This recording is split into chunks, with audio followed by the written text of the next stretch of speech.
UP scholarship 2024 और 25 का जो सेशन है उससे रिलेटेड बहुत से डाउट्स हैं स्टूडेंट्स में। लाइक उनका जो फॉर्म भरने का लास्ट डेट है वो कब तक है, ठीक है, मतलब कब से लेकर के कब तक आप फॉर्म फिल कर सकते हो। एंड उसके साथ साथ जो सेकंड सबसे बड़ा डाउट है वो है फॉर्म आप सभी ने फिल नहीं किया, करेक्शन नहीं किया, बट आपका जो फॉर्म है वो ऑटो लॉक हो गया है, ठीक है।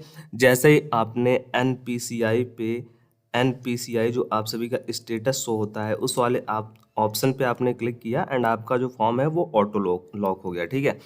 सो दोनों जो है इन्फॉर्मेशन, दोनों डिटेल्स आप सभी को मैं स्टेप बाय स्टेप दूंगा और जो भी इन्फॉर्मेशन मैं आपको यहाँ पे देने वाला हूँ वो 100% करेक्ट है, ठीक है।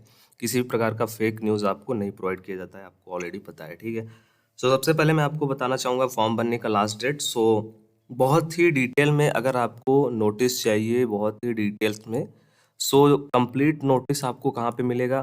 कंप्लीट नोटिस, ऑफिशियल नोटिस जो आपको मिलेगा वो मिलेगा आपको जो वेबसाइट है यूपी स्कॉलरशिप का वहाँ पे, ठीक है। वहाँ पे मैं आपको शो कर देता हूँ एक बार कैसे आप डाउनलोड करोगे।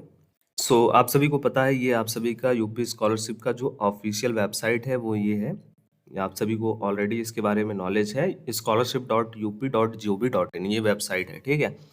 एंड जब आप इसमें स्क्रॉल करोगे नीचे आओगे तो आपको एक लेटेस्ट न्यूज़, ठीक है, चेक योर आधार शीडिंग के नीचे देख रहे हो ना, लेटेस्ट न्यूज आपको शो हो रहा है। एंड इसी में आप देखो नीचे आपको सब दिख रहा है, post matric scholarship time table for SC ST, आप जिस भी कैटेगरी से हैं, ठीक है, आप वहाँ पर जाकर के डाउनलोड कर सकते हैं लेटेस्ट न्यूज़ के सेक्शन में। Post matric scholarship time table for general minority and OBC। So इस बार का जो आप सभी का स्कॉलरशिप होने वाला है, फॉर्म फिल होने वाला है, वो कई राउंड में, कई स्टेप में, कई चरण में होने वाले हैं, ठीक है। जैसे देखो मैं आपको बताना चाहूँगा बेसिकली, जो अगर आप जनरल, OBC एंड अल्पसंख्यक, ठीक है, अगर आप इस कैटेगरी से बिलोंग करते हैं, कौन से कैटेगरी से? जनरल एंड उसके बाद OBC एंड उसके बाद अल्पसंख्यक, ठीक है, और आप 11वीं 12वीं एंड उसके बाद other than inter. Other than inter का मतलब 12वीं के बाद आप कोई भी कोर्स कर रहे हो, diploma, polytechnic and D pharma, B pharma, BA BSc BCom, graduation, post graduation, इसके अलावा आप जो भी डिग्री पढ़ रहे हो, जिस भी कोर्स में आपने एडमिशन लिया हो, उसके लिए ये लागू होगा, ठीक है, जो मैं आपको बताने जा रहा हूँ। सो फर्स्ट राउंड जो आप सभी का शेड्यूल है वो मैं आपको सबसे पहले क्लियर कर देता हूँ। सो जो पहला चरण है, प्रथम चरण है, वो आप सभी का स्टार्ट है 12 जुलाई से लेकर के 16 नवंबर 2024 तक, ठीक है। उसका जो फाइनल प्रिंट आउट है वो निकलेगा आपका 18 नवंबर 2024 तक, ठीक है। उसके बाद कॉलेज में आपको सबमिट करने का जो लास्ट डेट है फर्स्ट चरण का वो है 20 नवंबर 2024। और अगर आप सभी का सभी डिटेल्स करेक्ट रहता है, आपका फॉर्म एक्सेप्ट हो जाता है, ठीक है, सब कुछ वेरीफाई हो जाता है, सो फर्स्ट चरण के मतलब पहले फेज का जो स्कॉलरशिप क्रेडिट होगा वो 25 दिसंबर 2024 तक क्रेडिट हो जाएगा, ठीक है। अगर पहले चरण में जितने भी छात्र का सब कुछ वेरीफाई है, सभी डिटेल्स करेक्ट है, उनका जो है वो 25 दिसंबर 2024 तक क्रेडिट हो जाएगा। उसके बाद देखो जो फर्स्ट स्टेप में या फिर कह लें जो प्रथम राउंड में अपना फॉर्म नहीं फिल कर पाते हैं, उनका जो सेकेंड राउंड है, सेकेंड चरण है, वो स्टार्ट होगा 17 नवंबर से, ठीक है।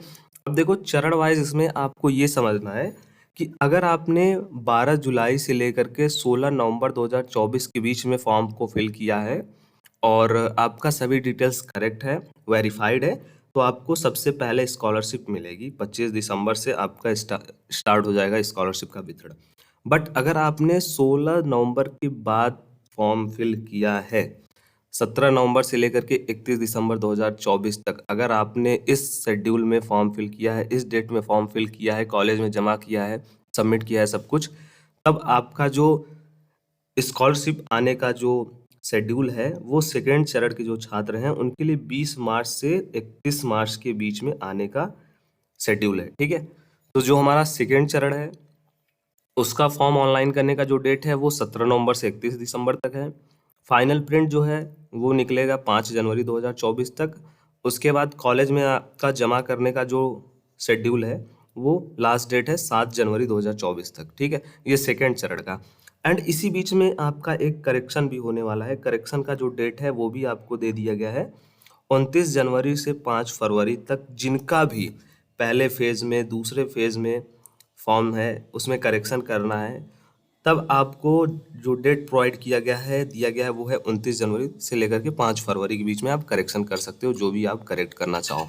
ठीक है, सो ये था आप सभी को step by step main round wise, and जो ब्रीफ में जो अगर आप डिटेल्स चाहते हो तो मैं आपको व्हाट्सएप का जो चैनल है वहाँ पर पीडीएफ शेयर कर दूंगा इसका, आप वहाँ से चेक कर लेना। वहाँ पे आपको चरण वाइज सब कुछ देखने को मिलेगा। ठीक है, सो चरण वाइज इस बार हो रहा है, एंड उसके साथ साथ आपकी कैटेगरी पे डिपेंड करेगा कि आप किस कैटेगरी के छात्र हैं।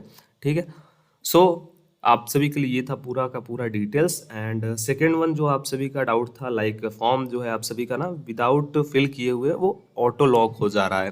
ठीक है, सो आप सभी को ये वाला आप चेक करना, यहाँ पे देखो सेकेंड पॉइंट में क्या बताया गया है, नवीनीकरण। ठीक है, नवीनीकरण आवेदन में छात्र छात्राओं द्वारा एनपीसीआई केवल एनपीसीआई सत्यापन की कार्यवाही की जाएगी। ठीक है, सत्यापन उपरांत छात्र का फाइनल प्रिंट समस्त संलग्न डॉक्यूमेंट के साथ शिक्षण संस्थान में जमा किया जाएगा। बहुत ही इम्पोर्टेंट लाइन है, और यही जो चेंजेस है इस बार है। बहुत से जगह पे आपने देखा होगा कि सब लोग बता रहे हैं वेबसाइट का ये ग्लिच है, वेबसाइट का ये एरर है, बट ऐसा कुछ भी नहीं है। इस बार जितने भी रिन्यूअल के कैंडिडेट हैं, रिन्यूअल के जो छात्र हैं, उनका जो फॉर्म भरने का जो प्रोसेस है वो चेंज हो गया है।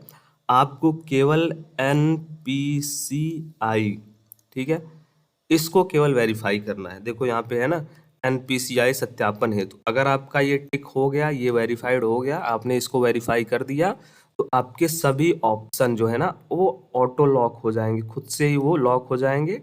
क्योंकि अब आपको कुछ भी नहीं करना है, आपको केवल आपका जो फाइनल सबमिट है, फाइनल प्रिंट है, वो आपको कॉलेज में जाकर के जमा करना है विथ ऑल डॉक्यूमेंट, जितने भी सपोर्टिंग डॉक्यूमेंट हैं, जैसे कि आपका 10वीं 12वीं का रिजल्ट, आधार कार्ड, पैन, उसके बाद आधार कार्ड एंड बैंक अकाउंट, आय जाति, जो भी आपका डॉक्यूमेंट की आवश्यकता है उसमें संलग्न करने की, वो आप संलग्न करिए और कॉलेज में जाकर के सबमिट करिए अपना फाइनल प्रिंट। क्योंकि आगे का जो कार्य है ना वो कॉलेज के लेवल से किया जाएगा, उसमें जो भी करेक्शन करना है, जो भी आपका डिटेल्स फिल करना है आवश्यक, वो कॉलेज की तरफ से किया जाएगा। ठीक है, ये न्यू अपडेट है, एंड ये आप देख सकते हो यहाँ पे दिया गया है। ठीक है, अब देखो यहाँ पे थर्ड पॉइंट में क्या लिखा हुआ है, संस्था स्तर पर छात्र का आवेदन पत्र रिसीव करने के उपरांत वेरीफाई या फिर निरस्त किया जाएगा। आवेदन पत्र वेरीफाई होने के पश्चात संस्थान स्तर पर आईएनओ एंड एचओआई की उपस्थिति में छात्र का बायोमेट्रिक ऑथेंटिकेशन करने के उपरांत आवेदन पत्र को अग्रसर किया जाएगा कार्यवाही के लिए। ठीक है, एंड उसमें जो भी आपके डिटेल्स हैं वो फिल किए जाएंगे, जैसे छात्र का नामांकन संख्या, वर्तमान पाठ्यक्रम में प्रवेश की तिथि, गत वर्ष का परीक्षाफल, जैसे कि देखो यहाँ पे काउंसलिंग विवरण, ये सभी डिटेल्स जो है ना वो आपके कॉलेज लेवल से, मतलब कॉलेज के द्वारा ही फिल किए जाएंगे। ठीक है, आपको केवल क्या करना है, आपको केवल लॉगिन करना है, एंड उसके बाद आपका एनपीसीआई का जो स्टेटस है उस पर क्लिक करना है। आपका स्टेटस जो है वो रिसीव हो जाएगा, एंड आपका जो फॉर्म है ना वो खुद से ही लॉक हो जाएगा। जैसे आप देख रहे हो ना यहाँ पे पहला वाला ऑप्शन पहले से ही लॉक रहेगा, दूसरा वाला ऑप्शन पे आपको कुछ दिखेगा ही नहीं, तीसरा वाला ऑप्शन पे भी आपको कुछ नहीं दिखेगा जब आप ओपन करोगे। डायरेक्ट आपको जो शो होगा, मतलब कि जो आपको एलिजिबल रहेगा क्लिक करने के लिए, यही वाला ऑप्शन ओपन रहेगा एनपीसीआई सत्यापन हेतु। जब ये आप क्लिक करोगे तो ये वाला दोनों ऑप्शन खुद से लॉक हो जाएगा। ठीक है, फिर उसके बाद आपको ओपन होगा संस्थान में जमा करने हेतु प्रिंट का ऑप्शन, उस पर आप क्लिक करोगे। ठीक है, इस वाले ऑप्शन पे, एंड आपका जो फाइनल प्रिंट है वो निकल करके आ जाएगा, एंड उसके साथ साथ जो डॉक्यूमेंट है सपोर्टिंग वो आपको वहाँ पे लगाना है, एंड अपने कॉलेज में जा करके उसको जमा कर देना है। ठीक है, नेक्स्ट जो एक इससे रिलेटेड मैं वीडियो बनाऊंगा उसमें आपको बताऊंगा रिन्यूअल के जो कैंडिडेट हैं। ठीक है, रिन्यूअल वाले जितने भी कैंडिडेट हैं, नवीनीकरण वाले जितने भी कैंडिडेट हैं, उनका आपको फॉर्म कैसे फिल करना है स्टेप बाय स्टेप सभी डिटेल्स मैं आपको बताऊंगा। ठीक है, कैसे आप उसको फाइनल सबमिट करोगे, कैसे आपको क्या करना है, एंड अगर आपका भी वी आर सॉरी या फिर कुछ और भी एरर आ रहा है तो आपको उस टाइम पे फॉर्म फिल करने की आवश्यकता है जब कम से कम छात्र अवेलेबल हो उस वेबसाइट पे। ठीक है, आई होप आपके और भी कोई डाउट है तो कमेंट बॉक्स आपके लिए है, जरूर से कमेंट करिएगा, एंड सब्सक्राइब कर लीजिएगा न्यू वीडियो